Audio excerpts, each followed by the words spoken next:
So guys, pakita ko sa inyo yung bagong gulong na kinabit natin. So itong gulong na to, yung budget meal, bali nagkakalaga lang siya ng 1,080. So subok ko na to guys. Kaysa ikumpara ko sa mga naunang gulong na ginamit ko. So ito yung R8 na gulong na 130 by 70. Yan, napakaganda na spike niya guys. Nasubukan ko na siya sa mga banking, like nung dumaan ako sa Antipolo. Swak na swak to guys. Pwede sa off-road tsaka sa mga patag na daan. So yung unahan natin, kay RX ang nakalagay rito guys, bali 120 by 70. Mas maliit lang siya ng konti kumpara sa nakalagay sa likod. Pero kung tutusin, itong nilagay natin ay pang high profile na na size ng gulong guys.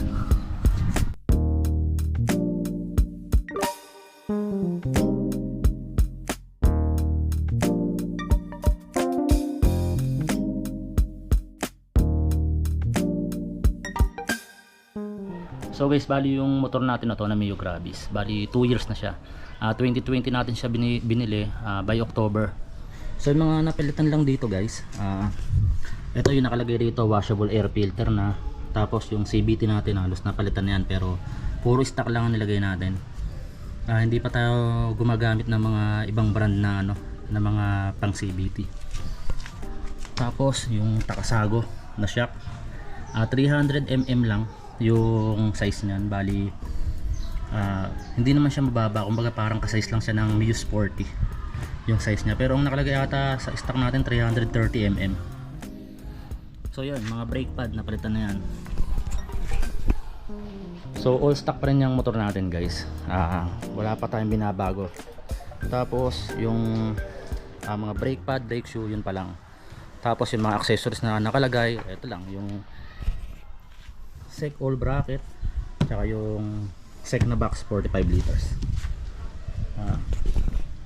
Kahit sabihin nating malaki na yung box nitong Mio Gravis, kailangan pa rin talaga nating gumamit ng mga box kasi ginagamit natin siya sa Lalamove, baga parang another storage para sa mga package na kinukuha natin sa dinideliver natin. Isa rin sa mga dinagdag natin itong cellphone holder na Motowolf. Tapos yung lagayan ng camera. Tapos eto, hindi na stock tong side mirror na yan guys. Tsaka yan, hindi na rin stock yan, nabasag kasi nung bumagsak yung motor ko, nabasag yung pinaka left side. So pinalitan na natin lahat. Replacement lang ang lagay natin, hindi siya stock guys. So all in all, yung nangyari rin sa motor natin, bali sa loob ng 2 taon, okay naman, walang naging masyadong problema. Siguro yung naging problema yung mga dragging, kumbaga parang natural lang sa isang scooter. So guys, balik tayo sa gulong, sa usapang gulong. Kasi kung pipili kayo ng gulong guys, mas maganda yung medyo malaki na tapos medyo mataas. Kasi nasubukan ko yan. Nung binabaan ko yung gulong ko, nag size ako ng 120 by 70, tapos sa una na 100 by 60.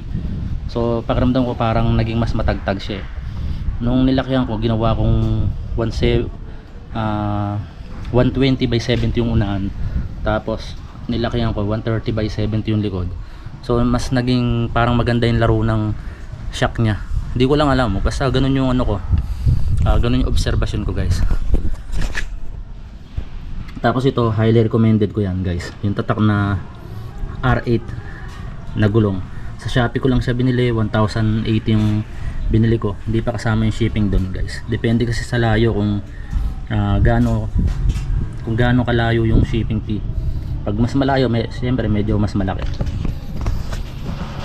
So yun lang guys, gusto ko lang naman i-share sa inyo yung mga experience na mga nangyari sa motor natin tungkol sa Mio Gravis. So hanggang dito lang guys, wag po kayong magsasawa na sumuporta kay Scoria Motovlog. So hanggang sa muli guys, Scoria Motovlog, ang inyo pong lingkod.